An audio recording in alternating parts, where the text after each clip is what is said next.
નમસ્કાર દર્શક મિત્રો, ભારત ભૂમિ ન્યૂઝ ઇન્ડિયામાં આપનું સ્વાગત છે અને હું આપની સાથે વૈશાલી પુબારુ કરીશું નજર આજના સમાચાર પર આણંદથી। આણંદમાં પ્રાકૃતિક કૃષિ પરિસંવાદ યોજાયો। રાજ્યપાલ શ્રી આચાર્ય દેવવ્રતજીની ઉપસ્થિતિમાં કૃષિ ખેડૂત કલ્યાણ અને સહકાર વિભાગ દ્વારા આણંદ કૃષિ યુનિવર્સિટીના સહયોગથી પ્રાકૃતિક કૃષિ પરિસંવાદ યોજાયો। રાજ્યપાલ શ્રી આચાર્ય દેવવ્રતજીએ ઉપસ્થિત રહી વિશાળ સંવાદ કર્યો હતો।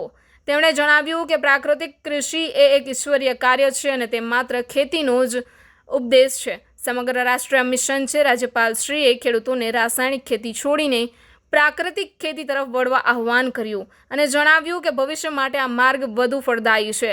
આ પરિસંવાદમાં અમદાવાદ, આણંદ, ખેડા, ગાંધીનગર અને બોટાદના અધિકારીઓ, કૃષિ સખીઓ અને પ્રગતિશીલ ખેડૂતો ઉપસ્થિત રહ્યા હતા। આ પ્રસંગે યુનિવર્સિટીના કુલપતિ ડોક્ટર કથિરિયાએ સંશોધન આધારિત કુદરતી ઉપાયો વિશે માહિતી આપી હતી। ब्यूरो रिपोर्ट, भारत भूमि न्यूज इंडिया, आनंद।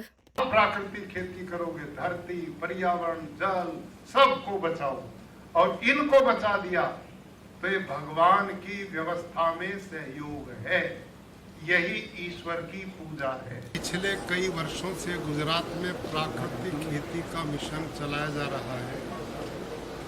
प्रसन्नता की बात है कि भारत के यशस्वी प्रधानमंत्री श्रीमान नरेंद्र मोदी जी ने अब इस प्राकृतिक खेती को राष्ट्रीय प्राकृतिक खेती मिशन बना दिया है।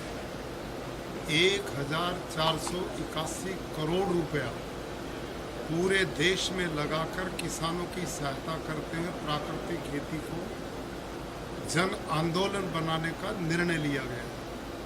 गुजरात में भी सरकार के सहयोग द्वारा, कृषि विभाग द्वारा, माननीय मुख्यमंत्री जी द्वारा इस मिशन को गतिमान किया जा रहा है और गुजरात में अब 3-3 गांव के क्लस्टर बनाकर कृषि सखी और किसान जिसके घर में अपना प्राकृतिक खेती मॉडल है, उनको ट्रेनर बनाया जा रहा है, उनको ट्रेनिंगें दी जा रही हैं और इसमें कृषि विभाग का आत्मा विभाग और कृषि विभाग पूर्ण रूप से सहयोगी है।